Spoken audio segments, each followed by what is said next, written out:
Diarrhoea, कुछ कुछ कुछ चालू ही रहता है।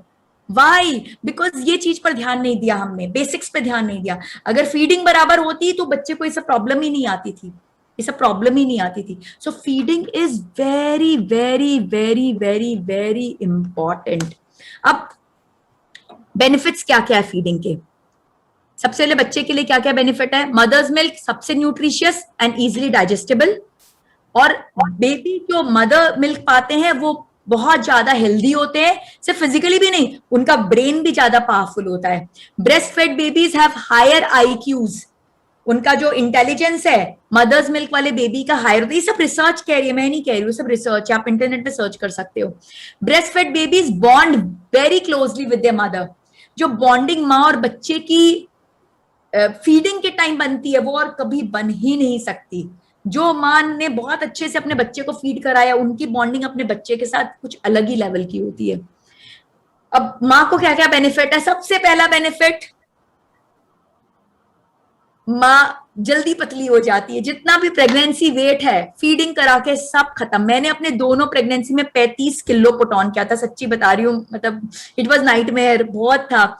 बट 1 साल में सब लूज हो गया। और मुझे लोग बोलते थे कि तुम इतनी पतली कैसे हो गई, हमें टिप दो टिप दो। मतलब पता नहीं, पतला मोटा तो सबसे ज्यादा एक वो है, हॉट टॉपिक होता है लोगों का, कैसे हो गई पतली बताओ। तो मैं बोलती थी बच्चा पैदा कर लो सबसे अच्छा। बिकॉज मैं हुई उसके कारण, अपने बच्चे को फीड करा कर उसके पीछे दौड़ते भागते मैं अपने यहाँ पतली हो गई, तो उसी के कारण मैं मोटी हुई और उसी के कारण मैं वापस से पतली हो गई। तो feeding really helps to lose weight, really helps lose wait.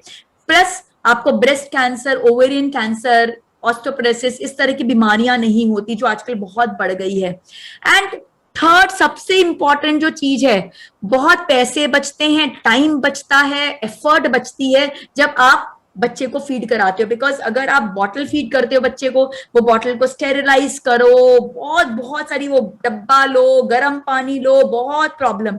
और जो माँ अपने बच्चे को बताए खाली चादर चाहिए और कुछ नहीं चाहिए। मतलब मेरी बेटी जब ऑलमोस्ट साल भर की हुई थी तो हम कहीं ट्रैवल करते थे, वो खुद ही अपना चादर लाके मुझे पकड़ा देती। जब साल सवा साल की हुई थी खुद ही पकड़ा देती थी कि मम्मा इसको पैकिंग में जरूर डालना, बिकॉज शी न्यू कि वो चादर बहुत इंपॉर्टेंट है, बिकॉज उसी को लगा के मैं उसे फीड करती थी।